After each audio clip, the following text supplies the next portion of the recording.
21শে জুলাই 2025 দুপুর 1:30।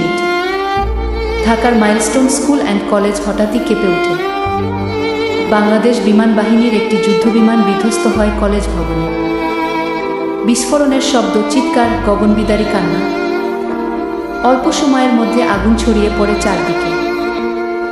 শিশুদের চিৎকারে বাতাস ভারী হয়ে ওঠে। হাসি মুখে শ্রেণীকক্ষে বসা ছোট ছোট স্বপ্নগুলো মুহূর্তেই ছাই হয়ে যায়। নিহত হয় শতাধিক, আহত শতাধিক।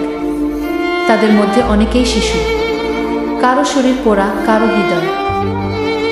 এই মৃত্যু শুধু সংখ্যা না, এটা এক একটা পরিবারে ছড়িয়ে পড়া শোক আর কাটার মতো বিঁধে থাকা প্রশ্ন। এমনটা কেন হলো?